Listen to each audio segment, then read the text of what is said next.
Just a few months ago, the White House quietly launched a new trade war against its closest ally. A massive tariff was slapped on Canadian lumber, with the administration claiming it was a matter of national security. But what this really means for you is that the cost of buying, building, or even renovating a home is facing serious pressure. This isn't just another headline. This is a direct hit on your wallet, on the housing market, and on the stability of the North American economy.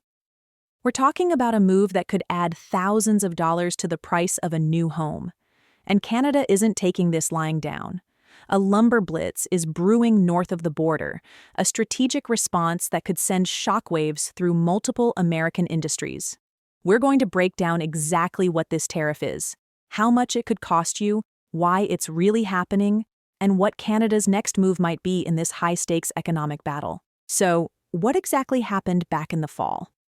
The White House officially imposed a new series of tariffs under a law called Section 232 of the Trade Expansion Act. This allows the president to restrict imports if they're seen as a threat to national security. In the past, it's been used for things like steel and aluminum. Now, it's being aimed at wood. Effective October 14, 2025, the U.S. slammed a 10% global tariff on softwood timber and lumber. But it didn't stop there. The order also tacked on a 25% tariff on crucial housing components like kitchen cabinets, vanities, and even upholstered furniture. The original plan was even more dramatic. On January 1, 2026, that 25% tariff on cabinets and vanities was set to double to an astronomical 50%, with the furniture tariff climbing to 30%. However, a White House fact sheet from December revealed that these massive increases have been delayed for an additional year, keeping the 25% rates in place through 2026. Now get this. This new 10% lumber tariff is stacked on top of existing duties that already average around 35%. This means Canadian softwood lumber now faces a combined tariff rate pushing 45%. For every dollar of lumber coming in from Canada, nearly half its value is getting eaten by taxes at the border. This isn't a minor adjustment. It's an economic wall designed to choke off supply. And the timing is no accident. The administration has signaled this is just the first step. The Commerce Department is due to release another report on October 1, 2026, which could lead to even more products being added to the list or the rates being hiked even further. This move is creating a cloud of uncertainty that's already sending a chill through the construction and real estate sectors. Let's get straight to the point. How does this affect you? It makes housing more expensive. A lot more expensive. The National Association of Home Builders, or NAHB, has been sounding the alarm. Based on their surveys, they anticipate these tariffs could add somewhere between $7,500 to $10,000 to the cost of a medium-priced new home. Think about that. The dream of homeownership, already a stretch for so many, just got thousands of dollars further out of reach. And it's not just new homes. The cost of renovations, DIY projects, and building new apartment buildings will all feel the squeeze. So why is the impact so dramatic? It comes down to simple supply and demand. The United States doesn't produce enough lumber to meet its own needs, not even close.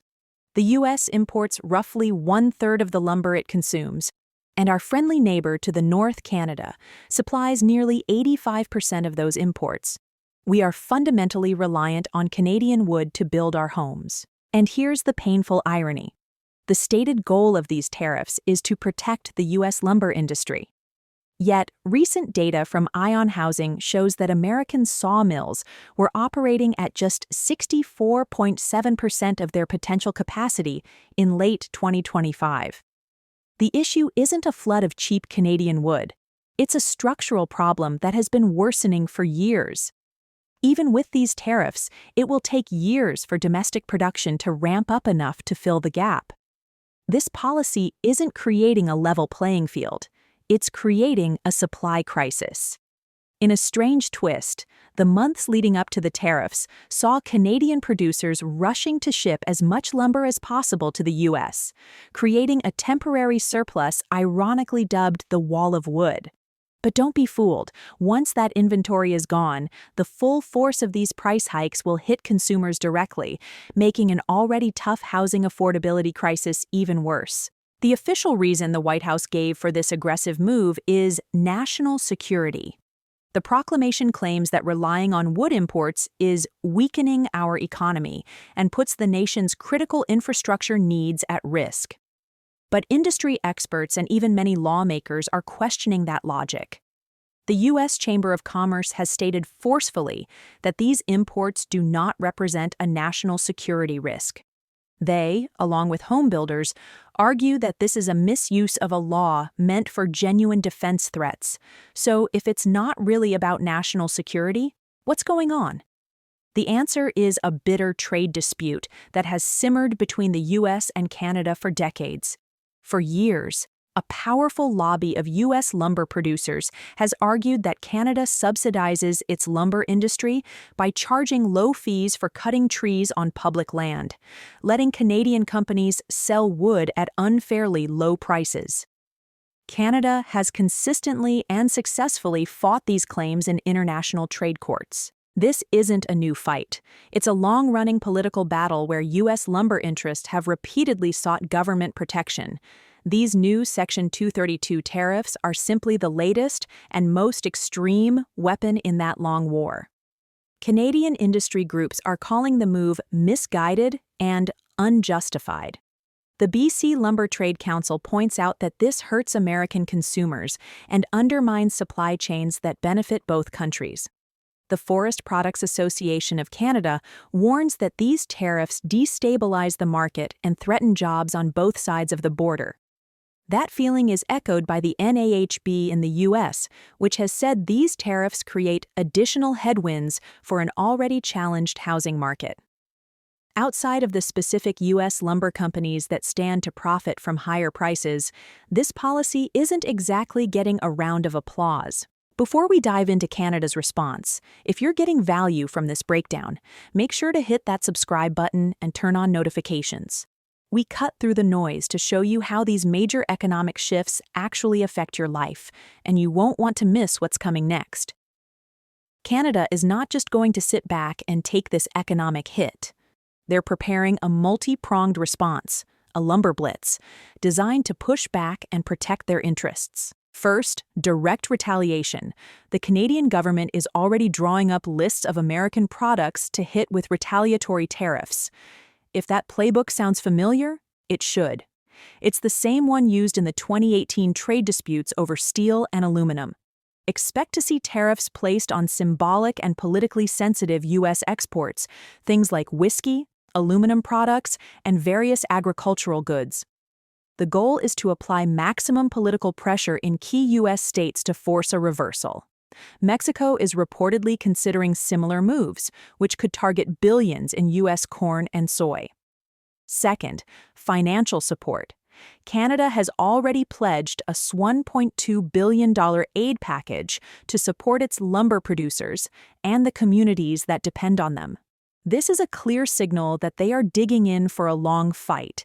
This aid could help mills stay open that might otherwise have to close, which is a real threat, as sawmill closures in British Columbia were already up 10% in 2025. Third, legal challenges. Canada has a long, successful history of challenging U.S. lumber duties at the World Trade Organization, WTO. They're expected to launch a formal WTO challenge in the first quarter of 2026. While these legal battles are slow, often taking 18-24 months, they can result in the tariffs being declared illegal and force the U.S. to change its policy. Finally, they're looking for new customers. While the U.S. is by far their biggest buyer, Canadian producers will now actively try to diversify their export markets. They'll look to strengthen trade with the UK, where they have a deal capping tariffs at 10%, and with the EU and Japan. This won't replace the massive U.S. demand overnight, but it's a long-term strategy to reduce their dependence on an increasingly unpredictable American market. What we're witnessing is a trade war with no clear winners, only losers. American consumers lose through higher housing costs. Canadian forestry workers lose through job instability. And the broader North American economy loses as the integrated supply chains that have made it a global powerhouse are fractured. This entire conflict is coming to a head just as the U.S.-Mexico-Canada Agreement, USMCA, is scheduled for a joint review in 2026. Imposing these tariffs now throws a massive wrench into those upcoming talks, creating animosity and distrust between partners. It overrides many of the trade benefits the agreement was supposed to guarantee, creating chaos for businesses. While a small group of U.S. lumber producers might see short-term gains, the vast majority of people will pay the price. The national security argument rings hollow when weighed against the very real economic pain it will inflict on millions of Americans already struggling with an affordability crisis. The administration is urging negotiations, but with such aggressive tariffs already in place, the path to a fair resolution is murkier than ever. We are left with a self-inflicted economic wound, a strained alliance, and a housing market pushed deeper into crisis.